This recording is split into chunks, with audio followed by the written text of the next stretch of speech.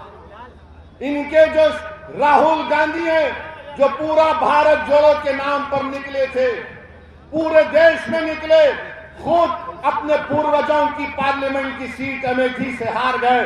کیا وہاں پر اویسی گیا تھا؟ نہیں گیا تھا، پھر بھی ہار گئے۔ اور کہاں سے جیتے؟ اس پارلیمنٹ کی کانسٹیٹوئنسی سے جیتے جہاں پر 30% مسلمان تھے، جہاں پر مسلمان تھے جیت گئے، اور وہاں پر ہار گئے امیٹھی سے۔ مگر کانگریس کے لوگ یاد رکھیے، چاہے بی جے پی ہو یا کانگریس ہو یا کوئی پارٹی ہو، یہ ہرگز نہیں چاہیں گے کہ بھارت میں مسلمانوں کی ایک سیاسی لیڈرشپ بنے۔ وہ مسلمانوں کو کمزور رکھنا چاہتے ہیں، وہ مسلمانوں کو اپنے تابع رکھنا چاہتے ہیں، وہ مسلمانوں کو غلام بنا کر رکھنا چاہتے ہیں، مسلمانوں کو ڈرا کر رکھنا چاہتے ہیں۔ میں آپ سے کہہ رہا ہوں کہ آپ کو ڈرنے کی ضرورت نہیں ہے، یہ دیش ہمارا تھا، ہے اور رہے گا انشاءاللہ۔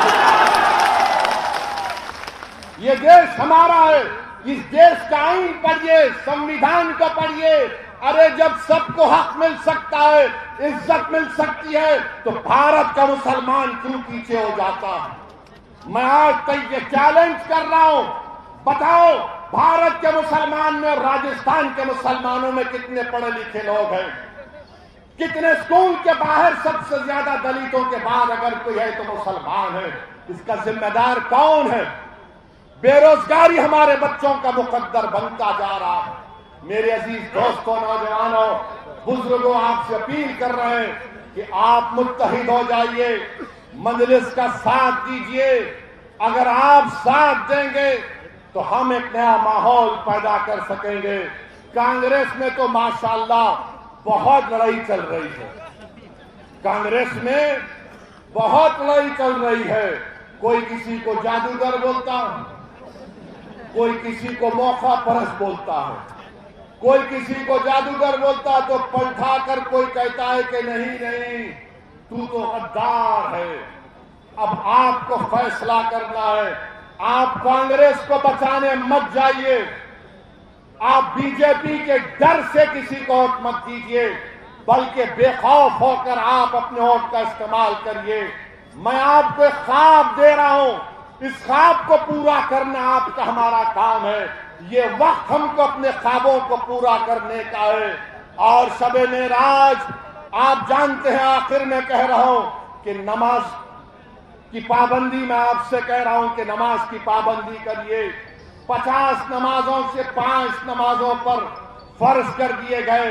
نوجوانوں اپنے اللہ سے رشتے کو مضبوط کرو, اپنی مسجدوں کو آباد رکھو. نوجوانوں اپنے مسجدوں کو آباد رکھو. نوجوانوں مسجدوں کو آباد رکھو. اللہ کی رسی کو مضبوطی سے تھام لو. اللہ کی رسی کو مضبوطی سے تھام لو. اپنے دلوں میں صرف اللہ کی محبت, اس کا خوف پیدا کرو. اپنے دلوں میں رسول اللہ صلی اللہ علیہ وسلم کی محبت کو پیدا کرو. یاد رکھو جب تم اپنا سر اپنے دل کے ساتھ اللہ کے سامنے 5 وقت کی نماز میں جھکاؤ گے تو اللہ ہم کو کامیاب اور کامران کرے گا.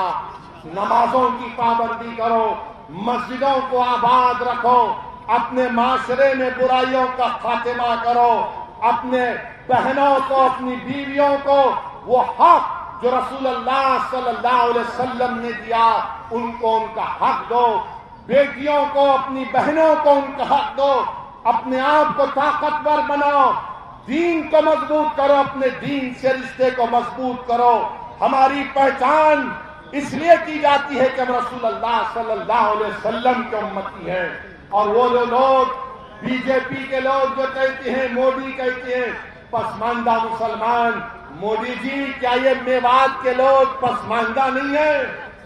کیا آپ جنید اور نصیر کے قتل پر کچھ نہیں کہیں گے؟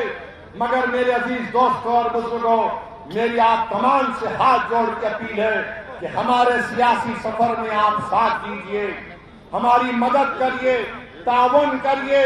اور اگر آپ ساتھ دیں گے تو انشاءاللہ تعالی ہم راجستھان میں ایک نیا سیاسی انقلاب برپا کریں گے. کیا آپ ہمارا ساتھ دیں گے؟